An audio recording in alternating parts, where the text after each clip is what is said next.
Hello, my friends. I am in San Francisco today, so of course we're gonna go check out some bookstores. It is 60 degrees and gloomy, and so I get to wear a sweater, so the vibes are very high. We have 6 bookstores on the list. The first one is Dog-Eared Books, so let's go get started.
Okay, so first we went to Dog-Eared, and it was really cute. It was pretty small. It was really crowded. It was kind of interesting because they had like some new books. A lot of them are used. The organization was not my favorite, I will be honest. It was a little chaotic and kind of hard to figure out like where things might be, but their selection was still pretty decent. I ended up just going with Stephen King's Salem's Lot because I know I want to read this during spooky season. And so they had it, and so I figured I would get this. The bookstore itself, the area it was in, like, I also just got kind of hassled by these guys outside of the store. Like, he caught me and wouldn't let me like walk away. He was just like trying to get me to join some cause or something. And then while I was in the store, I heard him talking to his buddy, telling him about me and to like catch me to when I came back out of the store. And I was just like, these are not the vibes I wanted. So maybe my overall feeling about the bookstore is not fair. It's a little jaded because of that experience, but it's just something to know if you do go, the area that it's in. It's probably going to be really busy. And granted, it was a Saturday, but yeah, just like not the best vibes to start out with, I guess. But the bookstore itself was good enough. It was fine. Not one of my favorites, nothing like super notable in my opinion, but yeah, I am happy that I got this book. But next, I went to Borderlands, and it was first off run by a really kind man. He was very friendly, very genuine. And the bookstore itself, it's actually like a niche bookstore. They only do, I believe, sci-fi, horror, and fantasy. And so it was just like very curated, and they had a ton of books. And they're another one that has both used and new books. And so that was really cool. And I was super excited because I found a paperback version of The Possession of Alba Díaz.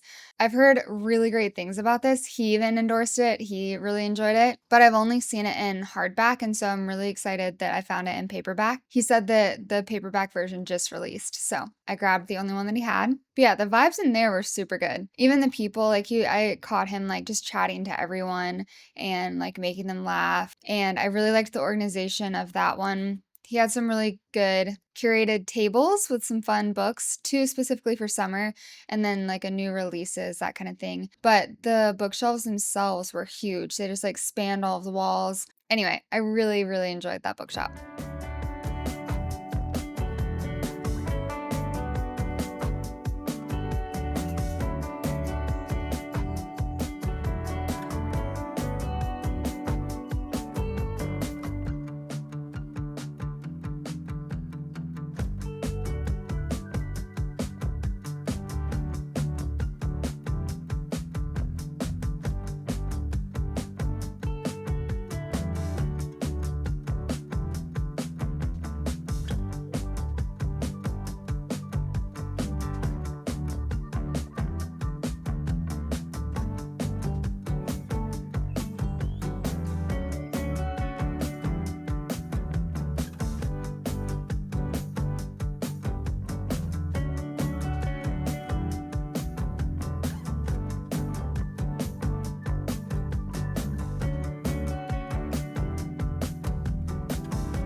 And then right across the street, like literally right across the street, is Booksmith. And I really liked that one as well. The inside was like painted purple, which I thought was really fun. And they had a fantastic selection. The people there were super nice. I liked the layout a lot. It seemed a little bit more like hip and new. And now it's story time. So I ended up getting The Shadow of the Object because, so when I was in Paris earlier this year, I saw this book like 2 or 3 times in a couple different bookstores there, and it caught my eye every time. But for some reason, I like didn't grab it.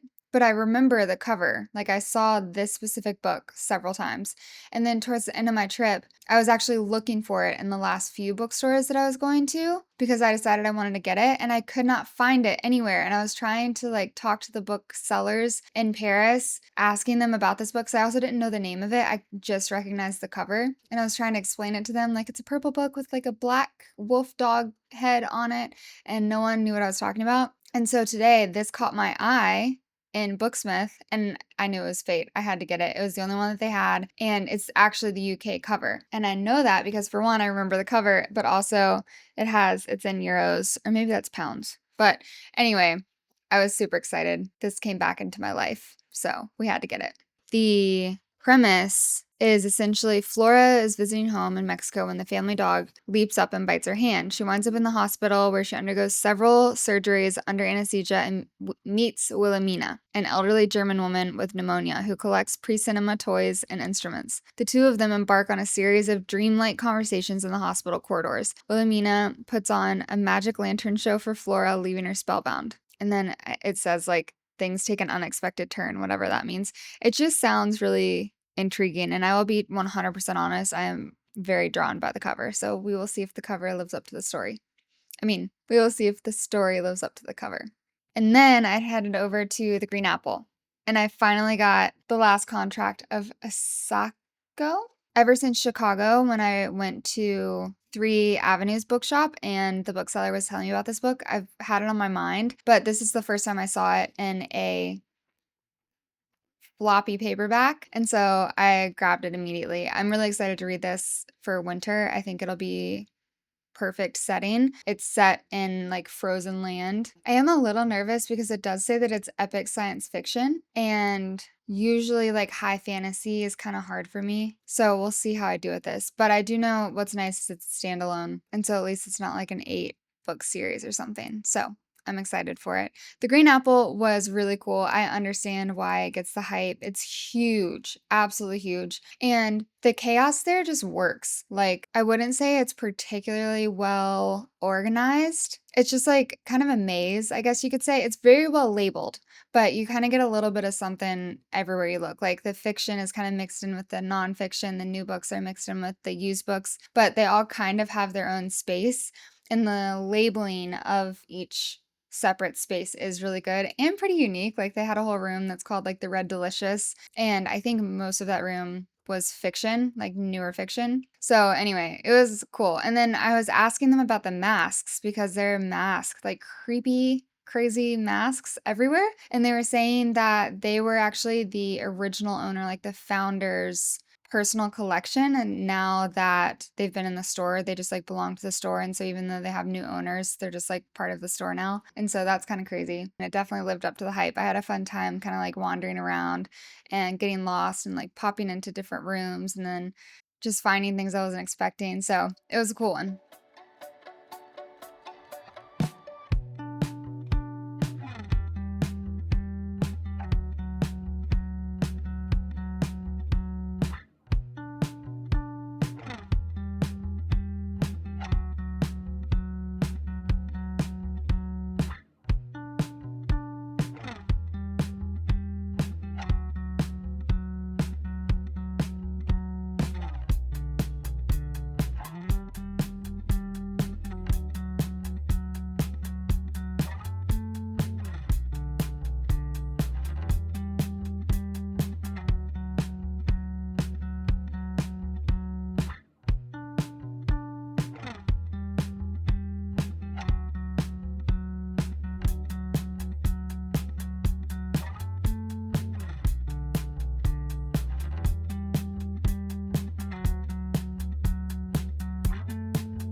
And then the last two that I went to, first up was Browser Books, and it was so insanely busy in there that I had a really hard time filming. I try really hard not to get people in my videos, but on a Saturday in San Francisco at some of the most popular indie bookstores, it was really hard. So that one, I feel like I didn't get as much footage as I would have liked. It's a beautiful bookstore, but it's also pretty small. Like it's kind of just like one, two, like three different rows of books. And they had a beautiful selection, especially of like literature, like general fiction. I thought that they did a really good job of that. And then they had some really fun like coffee table books, which I don't think I'd seen in other bookstores. And they had a bunch of nonfiction, but their romance section was really small. I don't think they even had a horror section. They definitely specialize more in like general fiction, I think. They did have a fun display of women, or maybe to women in translation. And I finally ended up grabbing We Were Forbidden by Jacqueline Harpman. She is the same author as I Who Have Never Known Men. That book kind of blew up for good reason. It was a fantastic read. And so I'm really excited. This just came out, I believe, this summer. And it's only like 96 pages. Oh, this is actually, I think, the first in a trio of novellas. It says each plumbing the depths of that vital human instinct, defiance. Oh, actually, all three are in here. Interesting. So they're like really short. They're probably like 30 pages each. It tells three different stories, all kind of revolving around defiance. Yeah, that's cool. I bet this is going to be a fantastic read. And the cover is beautiful. And then last, I finally went to City Books. And that was actually maybe even more busy than Browser Books. It's a super popular bookstore in like a really well-trafficked area. And a lot of people are just there like with either their partners or their friends, just like chit-chatting about books. And so it's actually really hard to A, film, and then B, to even like look at the books. What was really interesting to me is they had absolutely no romance section at all. They had a really tiny horror section. They had like a pretty small sci-fi fantasy section, a ton of nonfiction, which if you know me, I don't really read nonfiction. And so I'm always a lot more drawn to like the fiction sections. They had a massive wall of new releases that were in hardbacks. A couple of them did look really good. I'm going to keep my eye on. I just prefer paperbacks usually, unless it's a book that I'm like dying to read. And so I will keep my eye out for a couple of those when they come out in paperback. But I ended up going with We Could Be Rats by Emily Austen. I've heard nothing but good things about this book, and she has a couple of other hits. One, I think it's like Something Interesting About Space. And then I want to say Everyone in This Room Will Die One Day, something like that. But I've heard that her writing is really incredible, and I've had my eye on this for a long time. I was going to buy it used from like Pango Books or something, but I figured if I know I want to read it and it caught my eye in an indie bookstore, then I'll just buy it new, both to support the indie bookstore, but also to support Emily Austen. So I'm excited about it. I need to find time to fit this in sooner rather than later because I'm just very curious what the hype is about. There are a few book girlies that I follow that really like this book, and so I'm excited to see why they love it so much, you know? So one thing I realized today, I think I actually really love when bookstores kind of specialize in something, like Borderlands with the sci-fi, horror, and fantasy. And then I love a good romance bookstore. I'm actually super bummed because I just found out today that there is a new romance-only bookstore slash tea room slash wine room here. It's called the Love Potion Library. If I have time while I'm out here, maybe tomorrow, I'm going to try to sneak over there because it's a romance-only bookstore and it's San Francisco's first and only one. And today I just didn't have time to like weave it into my plan. So I'm going to try to fit it in while I'm here. But also I do come to San Francisco a lot. And so maybe I will just do like a part 2 of indie bookstores here and then visit it then. So we'll see. But I think it is cool that it's a new specialty indie bookstore here. All in all, I had a great day. I also used the Lime scooter to just like brip brap brop because I will tell you that San Francisco is really big. I'm not gonna lie, these bookstores are not necessarily super close to each other. It did take me like most of the day to kind of get around to seeing all of them, and I did a combination of like walk and Lime scooter, and if it's nice out like it was today, it's a great way to spend an afternoon. All right, 6 new books. I'm excited about all of them. Some of them I had my eye on for a long time. Some of them were a little bit more impulsive. I would say The one I'm most excited about is The Shadow of the Object. It just actually felt like fate that they had the UK edition here, and it was just like laying out on the table, the only one. It felt like it was meant to be. So I can't believe I refound it, especially in the US. So that's awesome. I'm also excited that I found these two in paperback edition. I would say it was a really successful day. I had a really good time. And even though I come to San Francisco a lot, I usually have to go to South Bay for work. And so today was like the first time I actually got to check out most of San Francisco, and it was a really fun time. It is really big. I feel like I have a lot more to explore in future trips. Anyway, thank you guys so much for watching. I hope you enjoyed a day of San Francisco bookstores. If there are any that I should prioritize the next time I'm out here, please let me know. Leave it in the comments. Otherwise, I will see you guys next week.